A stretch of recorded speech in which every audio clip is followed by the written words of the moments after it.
ओम भक्ति धारा गुजराती मंत्रान्तरेषु सिद्धेषु मंत्रयेषामसीदयति सिद्ध्येत्वस्मिन् महामन्त्रे ते तेजस्विया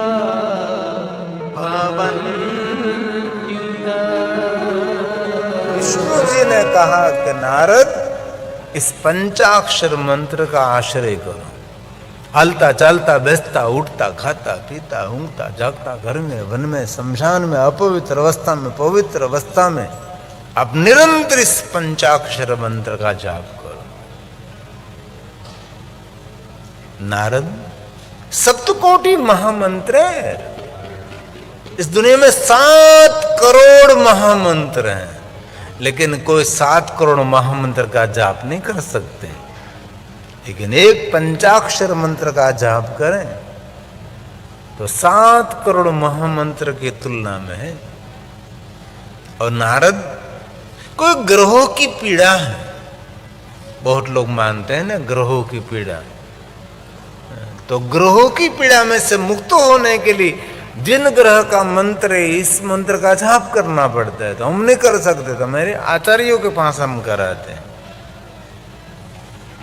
लेकिन श्री हरि ने कहा कि इस ग्रह के मंत्र आपको कंठस्थ नहीं है, तो ग्रह के मंत्र के बदले में पंचाक्षर मंत्र का जाप करें। क्योंकि सभी ग्रहों के मंत्र का जन्म स्थान तो पंचाक्षर मंत्र है, तो ग्रह पीड़ा शांत हो जाएगी।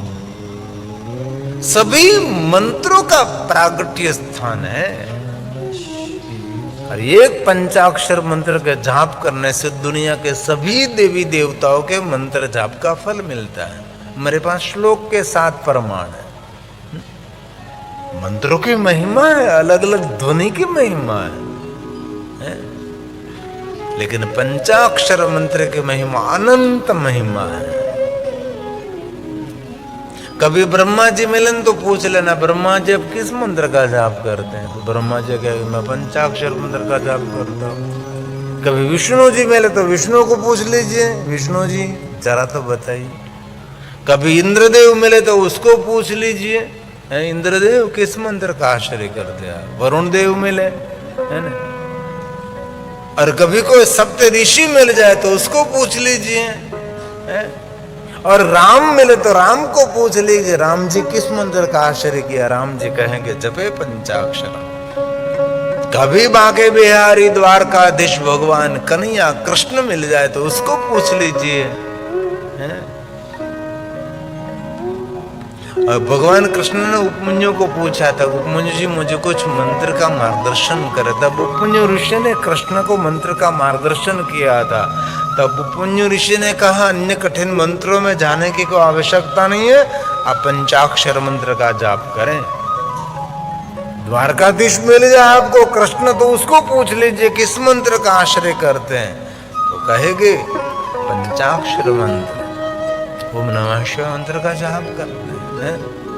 कृष्ण, राम, ब्रह्मा, विष्णु, इंद्र, कुबेर, वरुण सप्तऋषि मिले न मिले, लेकिन यमराजा मिलने वाला है।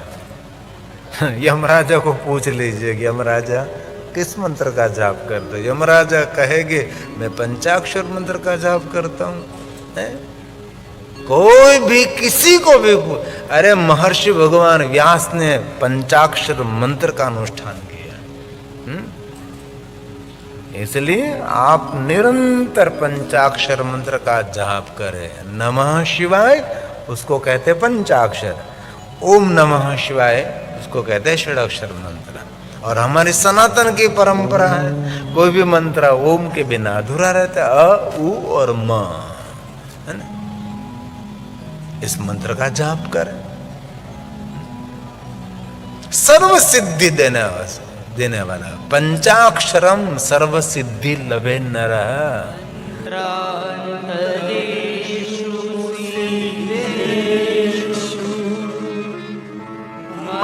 मंत्र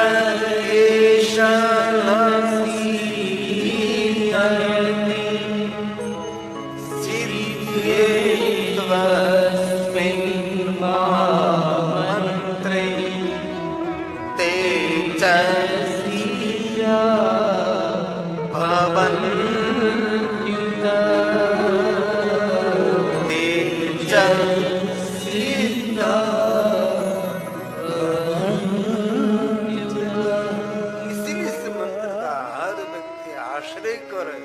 उस मंत्र के माध्यम से व्यक्ति जीवन के सभी सुखों का भागी बन सकता है।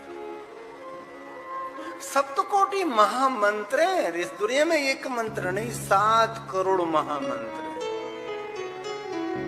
और कोई मनुष्य 7 करोड़ महामंत्र का जाप न कर सके, लेकिन 7 करोड़ महामंत्र के बदले में एक पंचाक्षर मंत्र का जाप करता है, उसको 7 करोड़ महामंत्र का जाप का फल मिलता है।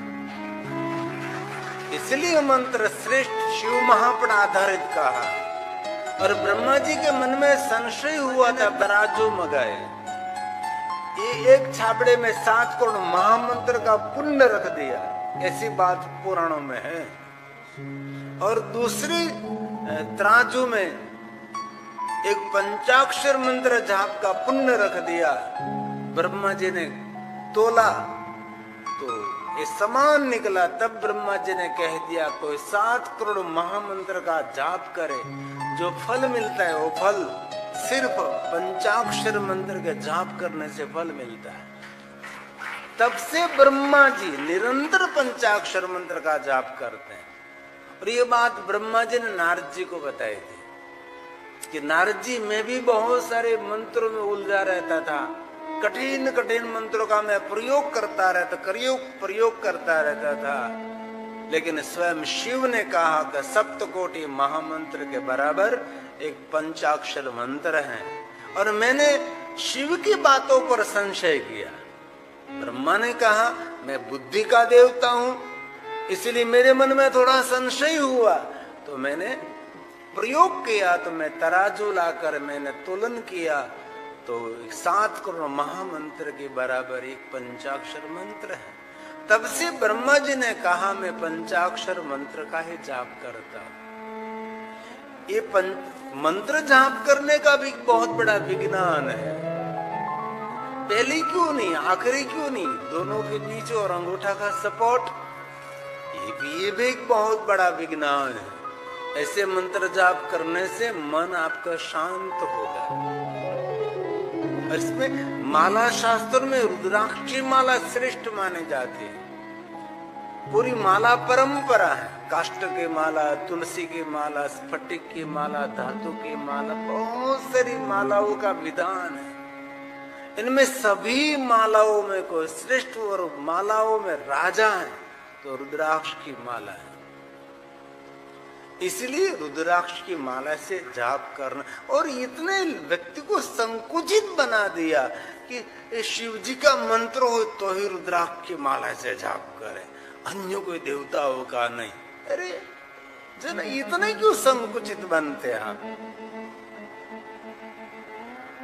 शिव महापड़ ग्रंथ में कहा कोई भी देव का मंत्र, कोई भी देवी का मंत्र, मुझे राम जी का मंत्र हो, कृष्ण जी का मंत्र हो, कोई भी मंत्र रुद्राक्ष की माला से जाप कर सकते हैं। कोई भी मंत्र सामान्य माला से जाप करे तो मंत्र समान फल देता है, लेकिन वही मंत्र रुद्राक्ष की माला से जाप करे तो ये मंत्र कोटि गुना अधिक फल देता है।